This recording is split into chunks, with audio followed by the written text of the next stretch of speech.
Chers amis, très heureux de vous retrouver pour cette nouvelle rencontre des équipes Tibériade. Ces derniers temps, vous avez voulu vous arrêter sur des événements marquants et encourageants de l'actualité chrétienne. L'un d'entre eux est un anniversaire, les 1700 ans du premier concile de Nicée. C'est un motif d'espérance en cette année sainte, espérance pour l'unité de l'Église, puisque le symbole ou formule de foi, ou encore credo qui est issu de ce concile et qui en porte le nom, credo de Nicée-Constantinople, est l'héritage commun le plus récent de tous les chrétiens. Ce credo qu'on dit chaque dimanche correspond à la dernière fois où on s'est tous mis d'accord. Pour nourrir votre réflexion à l'occasion de l'anniversaire de ce credo, en latin « je crois », vous avez choisi une des plus célèbres pages de l'Évangile qui illustre la foi, l'incrédulité de Thomas. Mais si je puis me permettre, le credo de Nicée et cet évangile abordent la foi sous deux angles distincts. En effet, la tradition théologique explore la foi sous deux facettes complémentaires.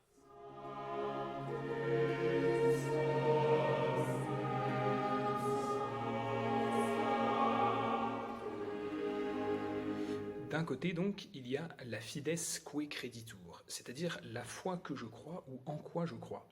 Il s'agit de dire la vérité objective à laquelle j'adhère et les articles en quoi je peux détailler cette vérité. Un symbole de foi comme le credo de Nicée est justement une expression de cette vérité à laquelle le croyant adhère. Et de l'autre côté, il y a la fides qua creditur, c'est-à-dire la foi par laquelle je crois ou dont je crois. Il s'agit cette fois de dire l'acte subjectif par lequel j'adhère à cette vérité, de dire ce que c'est que croire, de dire ma relation à cette vérité avant même de dire cette vérité. Pour prendre une analogie gastronomique, la fides que, c'est ce qu'il y a au menu et la qualité de ce menu. La fides qua, c'est ce en quoi consiste le fait même d'avoir faim, de manger, de me nourrir. Le récit de l'incrédulité de Thomas veut plutôt nous faire réfléchir à ce deuxième aspect de la foi. La réflexion sur la fides qua et la fides que est vaste et passionnante, mais avec ce texte, il faut se limiter à parler de la place de la vision, du fait de voir dans l'acte de foi, en évitant deux écueils. Le premier, considérer que je ne peux adhérer à la vérité d'une chose et la connaître que si j'ai avec elle une relation directe et exhaustive. Le deuxième écueil, à l'opposé, considérer que c'est un principe même de la foi qu'elle soit aveugle. Si c'était le cas, l'Évangile ne parlerait pas avec tant de force du Christ guérissant des aveugles en signe de l'illumination de la foi. Je voudrais donc parler du rapport entre croire et voir sous trois angles distincts.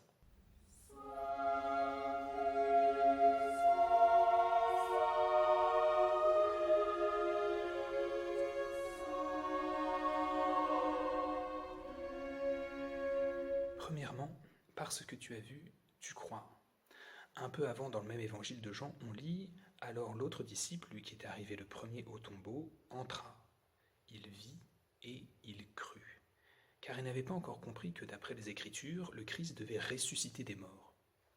Dans ce premier cas de figure, voir aide à croire. Toutefois, comme le disciple bien-aimé, Thomas croit à plus qu'il ne voit. Il voit un homme vivant avec des cicatrices, mais il professe un Dieu. « Mon Seigneur et mon Dieu », dit-il.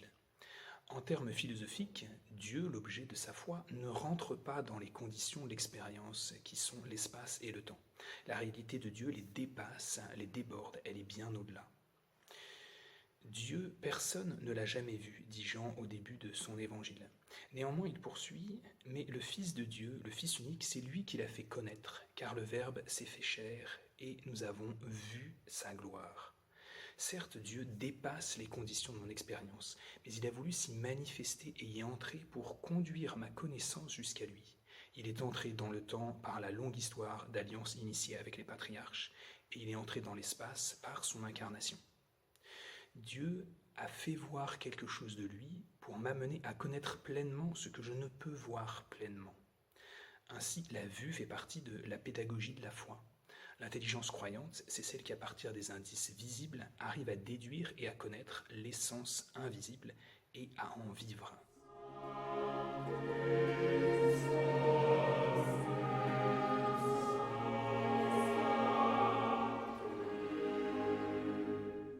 Venons-en au deuxième aspect.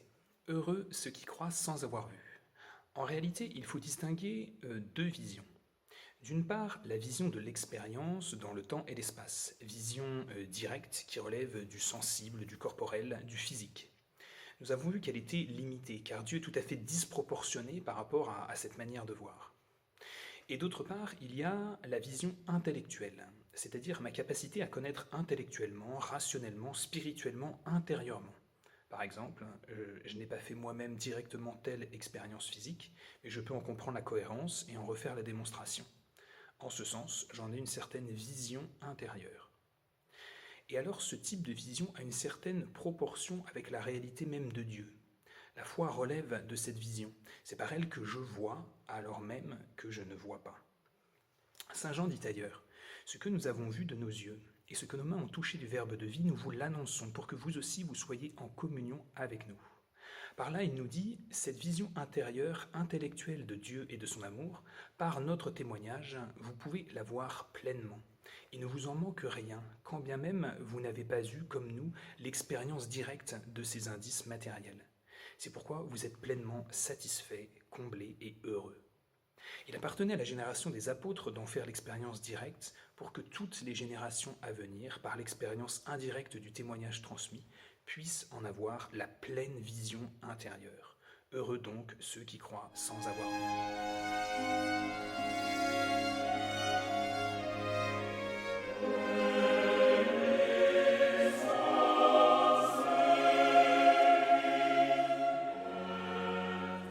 Venons-en au troisième et dernier point. Saint Jean dit encore, nous serons semblables à Dieu parce que nous le verrons tel qu'il est.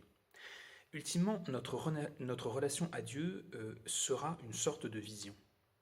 Mais à cause de sa transcendance, Dieu ne peut être vu tel qu'il est que lorsqu'il ouvre lui-même son mystère à la contemplation immédiate de l'homme et qu'il lui en donne la capacité. Cette contemplation de Dieu dans sa gloire céleste est appelée vision béatifique. Cette relation, cette vision ne sera plus alors de l'ordre de la foi, car la foi relève toujours d'une vision indirecte. C'est une vision intérieure indirecte, stimulée par l'expérience extérieure, qui elle-même soit directe, comme pour Thomas, soit indirecte, comme pour nous qui avons reçu le témoignage des apôtres. La vision béatifique sera toujours une vision intérieure, d'abord intellectuelle, mais elle sera enfin directe, sans l'intermédiaire d'une expérience extérieure. Au contraire, c'est elle qui entraînera la sensibilité extérieure à Dieu. L'intérieur entraînera l'extérieur. En cela, la vision béatifique est déjà un modèle pour notre vie croyante ici-bas.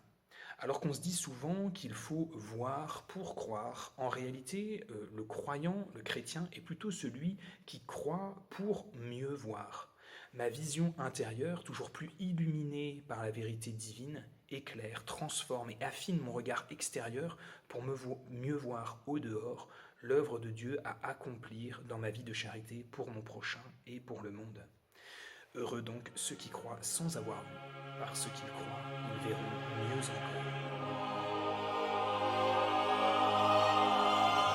encore.